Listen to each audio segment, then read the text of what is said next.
What's up, Dragon Brood? Today we're gonna play the deck that you either love or you hate, and that's Mono-Red Aggro. We're not gonna play it today, I guess. We're actually gonna show it off because we're putting out deck lists every single day, multiples a day. By the way, if you don't want to miss a deck list leading up to the release of Crimson Vow, you should probably hit the subscribe button, hit the notification bell, because that'll make sure you get notified every single time I have one up. Because I have multiple videos going up every day, so you don't want to miss one, because one of them will probably be something you can use. And we're trying to do our part to make sure that whether you're playing a brand new deck with all new cards or you're playing an existing deck and you want to upgrade it with new cards, there's something for you to play on day one. So make sure you don't miss that. Click the buttons.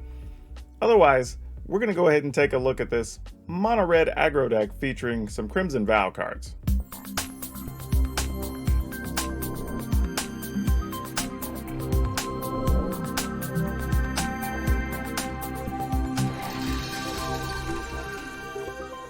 Also, let me say, if this is the deck you want to see played early in the season, be sure to join the memberships, because I'm going to do polls to decide what order things appear whenever we're doing videos here on the channel. So if you want to say, for just 99 cents a month, you can have your say down below. So check that out. There's other cool things. We're going to feature people's deck lists and things like that. So be sure to give that a look.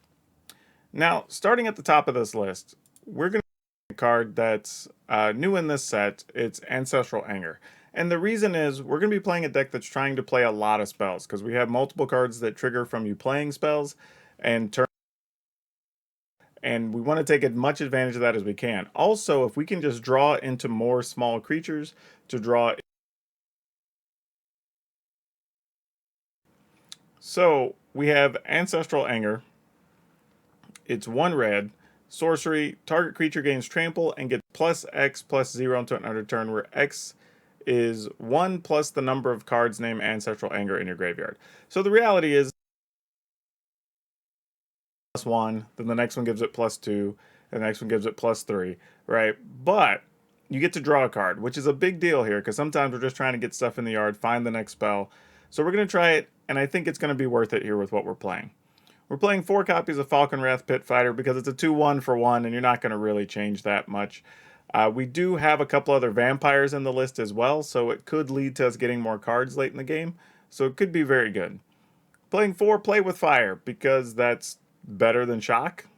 I mean, it really is. It's Shock with the bonus, right? If you hit your opponent, which we kind of want to do in this list anyway, you get to scry an extra card. So nothing wrong with that at all.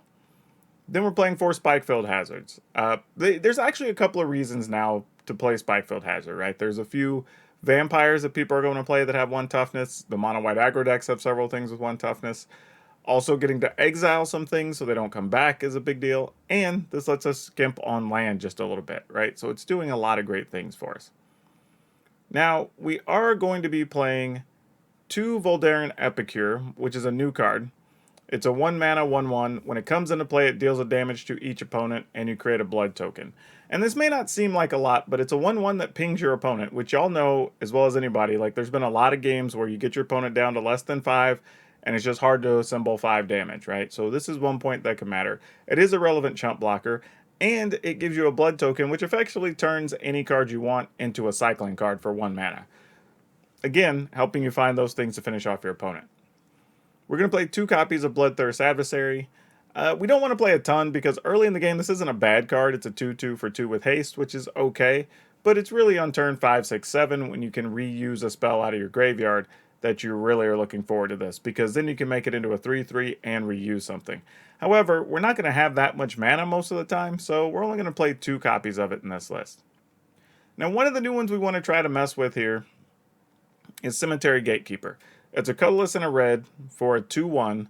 It's a vampire. First strike. When it enters the battlefield, you remove a card from a graveyard. Exile a card from a graveyard, sorry. And then whenever a player plays a land or casts a spell, if it shares a card type with the card removed, then they take 2 damage. So what we're generally wanting to do with this is, if we have the advantage, obviously, and it's a creature deck, you'd love to remove a creature and then put the hammer on, say, like mono green or mono white, right?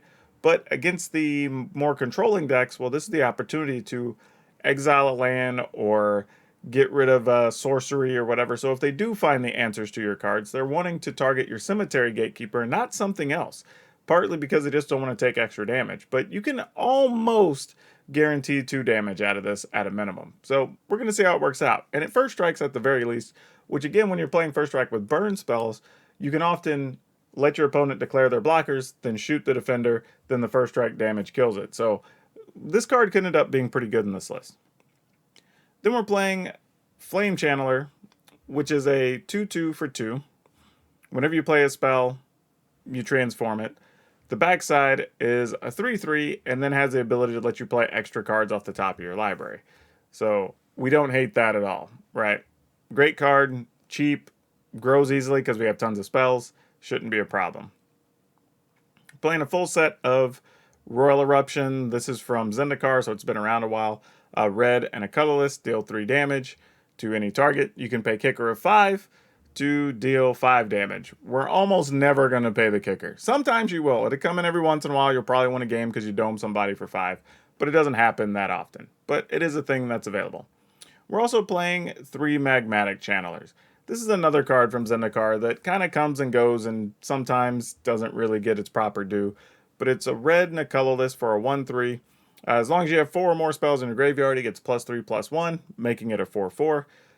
And you can tap it, discard a card, exile the top 2 cards of your library, then choose one of them to play until end of turn. Now, to be aware, you can't, you can use it as an instant, but if it's not a thing, like if it's a land or something else or whatever, you can't really play it. So sometimes you're going to get caught using it in your turn, but it does lead to some interesting combat tricks. And between this and the Channeler, you'll be able to have a 3/3 and a 4/4, each for 2 mana. Seems really good, right? So we want to take advantage of that and try it out. And then one of the other new cards that we're playing in here is Voltaic Visionary. It's a 1 red, 1 colorless, 3/1, which is great for an aggro deck. But you can tap it, deal 2 damage to yourself, you reveal the top card of your library, you can play that card this turn, and then if you do, you flip it to a 4/3. You have to do this as a sorcery.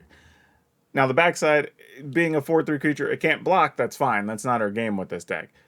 But what I like about this card is that it's a 3/1 for 2, which is fine. 1 toughness isn't great, but for an aggro deck, you can deal with that.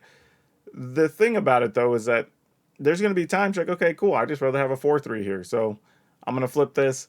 And you just have to play the card. That's the best part. It doesn't say play an instant, play a sorcery, whatever. It's just you can play the card. So pretty much everything in the deck is going to be able to be played. If you have 2 or 3 mana available for the turn, you can just decide to flip this effectively. Because even if it's a land, you just play the land, right? This is the easiest card I think we've had to flip. I don't know why it deals 2 damage to you, but maybe it's because it's so easy.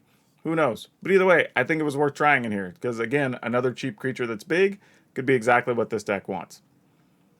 And then we're playing a couple of copies. We're playing 3 of the Reckless Stormseeker. It's a 2/3 for 3. At the beginning of your upkeep, give a creature +1/+0 in haste. It's daybound, nightbound side. It's a 3/4 and give something +2/+0 in trample. We've seen this card in the werewolf decks. We know this card's good. And being able to come out of the gate with haste with every creature afterwards is really good. So just taking advantage of that is awesome. But if it's late game, thinking about the fact that you can give something trample and even first strike with, say, something like a Cemetery Gatekeeper could be really good too. So there's a few different things this ability could open up. And if nothing else, if it's just nighttime, then hey, yay you, go ahead and just get a big creature, right? So lots of really good, fast, efficient things here that I think you can do. And one of the fun things is all the spells that we have, the damage spells, all are able to target the opponent. So whether that's Spikefield Hazard, Play with Fire, Royal Eruption, right? They're all able to deal damage directly to the opponent. We could have done something where we played like, I don't know, Frostbite or something, but I wanted things that could all go upstairs if we need them to. It also adds a little extra value to our couple of Bloodthirst adversaries, which is great. And just having sizable creatures basically at every drop is really going to help us out here. Now, rounding this deck out with the lands, we're playing 4 Den of the Bugbear because we don't need a ton of mana untapped anyway. So we're just loading up on those, and then we're playing a bunch of basic mountains. Now, I will say, you could still go ahead and play a bunch of snow-covered mountains, and then just play 2 or 3 Faceless Havens. there's absolutely nothing wrong with that if you want to go down that road. Like, you can justify it because you don't need that much colored mana. If you get to just like 2 red sources, you're probably going to be fine for the majority of the game. Well, I know some of you love mono red, some of you hate mono red. I'll let y'all decide how you feel about this build. But the cool part is there were a lot of cards that came out in the set that do fit this type of build. And actually, now that I'm looking back over this, as far as new cards, there's Cemetery Gatekeeper, that's a mythic. And I think the other new cards we're playing are actually commons and uncommons. So that's actually pretty good. If you own a lot of the older cards, you can go ahead and play this one with a very small amount of investment in the new set, which is very cool. So check that out if you want kind of a easy starter deck to go into the new set and you already have a little bit of a collection there. Anyway, again, remember to like, hit the notification bell so you don't miss any of these that we're putting out. If you want a fun break from just Magic, go check out my PowrDragn reviews and reacts channel. A lot of fun stuff over there where I'm just trying different crazy foods and reviewing things. So go enjoy that if you want something different. Also, don't forget about the memberships. Otherwise, check out links to the stream or Discord if you want to come by, talk about new decks and the format, or just come give some suggestions if you want. But remember, like, subscribe, share, notify, all that wonderful stuff. That's all I have for you for now. We'll see you next time.